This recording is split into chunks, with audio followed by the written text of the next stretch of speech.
O segundo tema, o presidente Bolsonaro participou neste domingo de protestos que pediram o fechamento do Congresso, do Supremo Tribunal Federal e também a intervenção militar. Hoje, o presidente baixou bastante o tom e defendeu o STF e o Congresso abertos.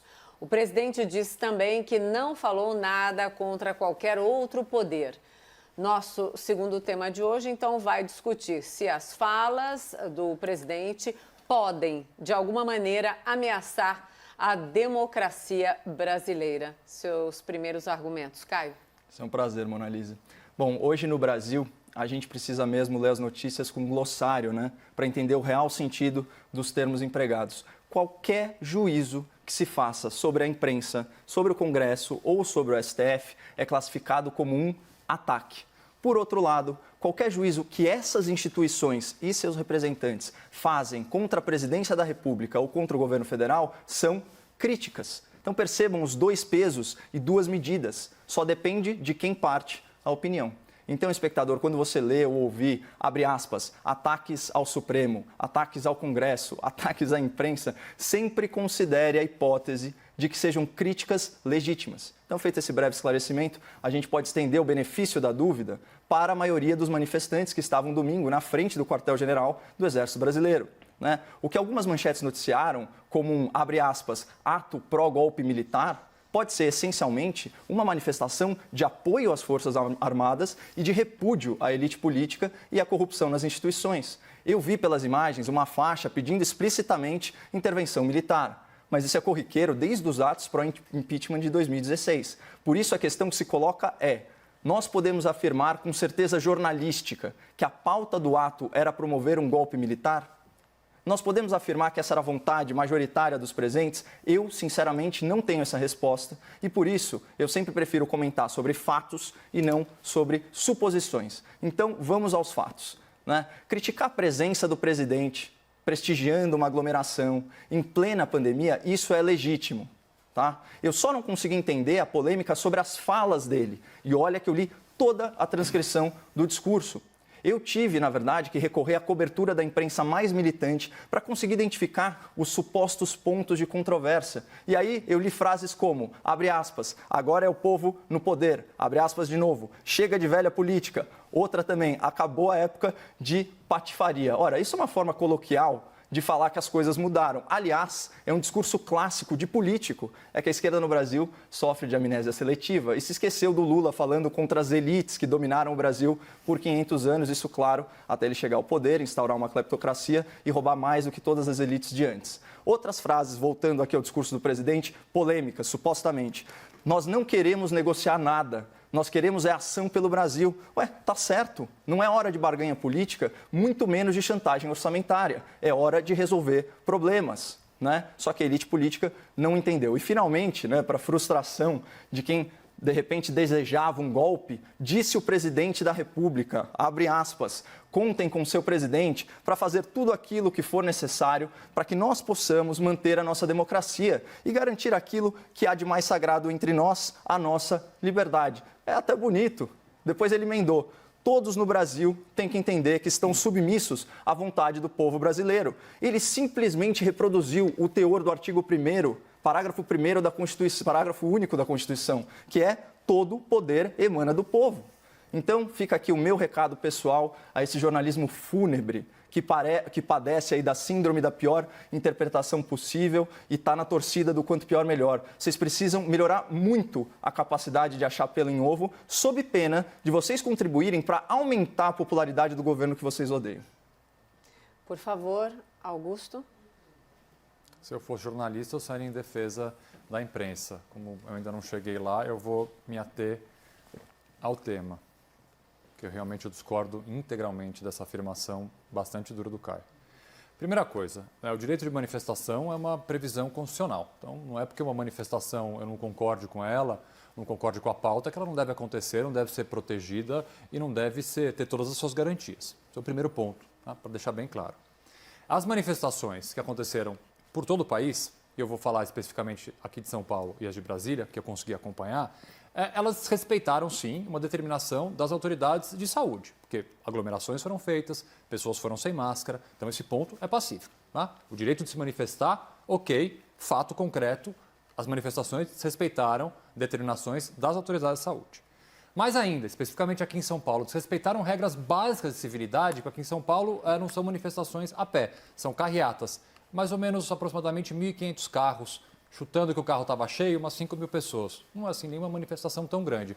Mas manifestação essa que passou mais de 1 hora na Avenida Rebouças, aqui em São Paulo, e na Avenida Paulista, repletas de hospitais, fazendo um buzinaço. Então, aí que está um desrespeito completo aos doentes, não só os de Covid-19, mas todos os doentes que tiveram que passar mais de 1 hora com uma buzina no seu ouvido. Doutor, só um parênteses, eu concordo integralmente. Que bom. Nessa que parte. Bom. O presidente participar das manifestações, especificamente de Brasília, primeiro, ele incorre no mesmo erro da quebra desses protocolos de higiene. O presidente tossiu, sem máscara, do lado de seguranças. O presidente, dessa vez, não tocou a mão de ninguém, mas que ele descumpriu protocolos básicos de higiene, mais uma vez, ele descumpriu. E ele saudou, sim, manifestantes que estavam lá, muitos deles com faixas e fazendo palavras de ordem, sim, de intervenção militar, sim, de AI-5, como se pudéssemos voltar a alguma coisa semelhante. Diante da repercussão impressionantemente negativa, mais de 20 governadores, na verdade, assinaram uma carta, presidente de todas as casas, do Supremo, OAB, o Ministério Público Federal, movimentos que costumavam apoiar o presidente, como Vem Pra Rua e MBL, se manifestaram contra a participação do presidente nessas manifestações. Então, obviamente, houve um recuo dele. Houve um recuo claro na data de hoje. Recuo dele que, infelizmente, eu não vejo se retratar nos atos recentes do presidente. E aqui é a minha divergência em relação ao Caio de achar que ele fala isso porque ele realmente está interessado na população, na discussão e na crítica. Vamos ver. Primeiro, o presidente, na semana passada, afirmou que havia um dossiê, que ele tinha recebido informações, que até hoje ele não disse de quem, de que havia um dossiê de que pessoas estariam tramando um golpe contra ele. Uma afirmação extremamente dura que, no meio dessa loucura que a gente está vivendo, a gente acabou esquecendo.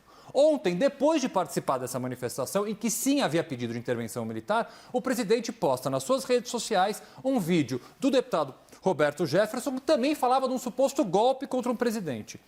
Esse deputado Roberto Jefferson hoje, inclusive, posta um vídeo completamente antigo nas redes sociais, com uma série de militares correndo na praia de Copacabana e dizendo o seguinte: esse povo não vai admitir o impeachment, vai jorrar sangue. Veja o contexto em que essas falas do presidente são colocadas. Não são falas, não são críticas isoladas do presidente no momento de angústia ou no momento legítimo de se criticar. São frases colocadas num momento extremamente delicado em que os poderes estão brigando, em que há, sim, a palavra golpe dita por vários interlocutores. Então nós precisamos pegar esse tipo de palavra e não acho aqui que é uma descontextualização da grande mídia ou extrema mídia, não sei, cada hora eu escuto uma palavra, não acho que é uma descontextualização. Há sim frases extremamente duras, dúbias, ditas num contexto extremamente grave de polarização. O que demonstra, coisa que eu já falei várias vezes durante o debate, um isolamento. De onde eu acho que vem isso? Que o presidente de fato quer dar um golpe em A, B, que tipo de golpe? Eu não acho que estamos neste momento ainda. Mas eu acho que isso demonstra, mais uma vez, o isolamento completo do presidente da República. Que faça com que ele tenha que recorrer, muitas vezes, à sua militância mais fiel. E essa militância mais fiel, que muitas vezes nega, sim, a ciência, Caio, manifestações esse final de semana disseram várias vezes que o coronavírus não existe. Há vários vídeos aí circulando. O coronavírus não existe, é uma invenção da ditadura comunista chinesa. Eu sou prova que existe. Há várias, exatamente. Há vários vídeos que negam a ciência. A militância nega a ciência, politiza cada vez mais uma pandemia. E o que eu chego à conclusão que é o seguinte: o presidente parece estar numa eterna campanha, antecipando um pleito presidencial, uma eleição que vai acontecer daqui a 2 anos. Eu volto a dizer, é o momento certo de falar essas frases, por mais que elas sejam, eu acho que elas não são, apenas críticas. Caio?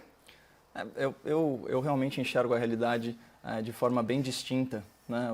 O doutor Augusto ele trouxe aí algumas observações intempestivas, né, do presidente da República, alguns atos aí eventuais aliados. Eu, particularmente, não tive oportunidade ainda de assistir ao vídeo de denúncia do Roberto Jefferson. Tenho muita curiosidade de assistir, mas é uma live longa. Não perca seu tempo. Não, vamos, se for tema do debate, eu assisto com certeza. Mas, enfim, Roberto Jefferson, só para refrescar a memória do espectador da CNN, foi aquele que denunciou, né, inicialmente o lado político do mensalão, né? Não se eximindo de culpa por isso, né? Eu vejo a realidade de forma distinta porque quando eu observo os atos das instituições, e vamos lembrar aqui que ações são infinitamente mais importantes do que falas, a gente vê que os atos autoritários são de outras instituições, de outros entes da federação. Por exemplo, governadores, né, prendendo cidadãos que vão às ruas, né?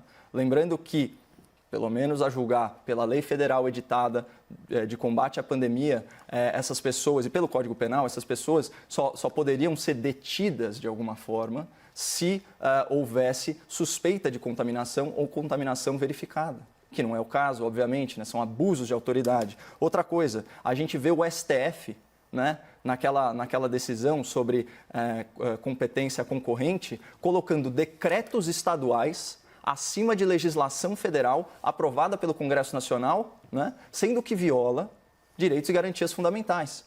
Então, olha que loucura, né, o estado das coisas, o estado de anomia mesmo, né, por uma decisão política embasada por recomendações de uma entidade não vinculante, né, que é a Organização Mundial da Saúde, sobre a qual paira todo tipo de suspeita de politização. O Supremo Tribunal Federal acha que um decreto, portanto uma ação unilateral do chefe do Poder Executivo dos estados e prefeituras, suplanta uma lei aprovada pelo Congresso Nacional. É um tremendo absurdo.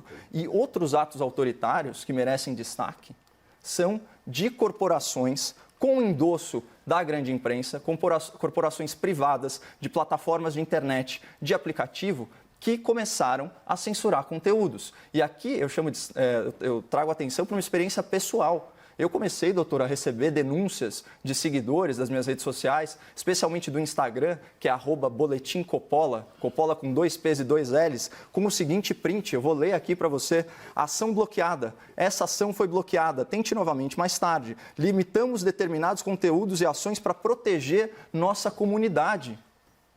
Isso é censura. A pessoa não consegue me seguir, não consegue compartilhar meu vídeo, não consegue, às vezes, nem comentar. Então, esses são os verdadeiros atos autoritários e antidemocráticos, mas sobre eles, nenhum pio. Sobre o nosso assunto, né, principal, que são as manifestações de ontem, especificamente aquela com toda a repercussão que está acontecendo hoje, um elemento, já para começar com você, não foi citado, então eu coloco como informação, porque de fato a Procuradoria-Geral da República pediu ao STF investigação, né, então sobre esses atos antidemocráticos de ontem, incluindo aquele que o presidente Jair Bolsonaro participou. Caio. Não, só para deixar bem claro. Um minuto para cada, por favor. Ótimo. Para deixar bem claro, eu sou contra intervenção militar, né? Não há nem que se falar em golpe militar. Imagina, eu sou um democrata, eu sou um republicano. Mas também, né, nesse espírito de garantir a liberdade de expressão, a gente tem também que considerar que há pessoas legitimamente falando na invocação do artigo 142 da Constituição, que diz o seguinte: as Forças Armadas são instituições nacionais, permanentes e regulares, sob a autoridade suprema do Presidente da República e destinam-se à defesa da pátria, à garantia dos poderes constitucionais e, por iniciativa de qualquer destes, da lei e da ordem. Portanto, existe uma diferença gigantesca de você instar militares a promover um coup d'état, um golpe de Estado, e você, legitimamente, defender a aplicação de um inciso, de um dispositivo constitucional, embora eu ache que não é o caso. Augusto, por favor.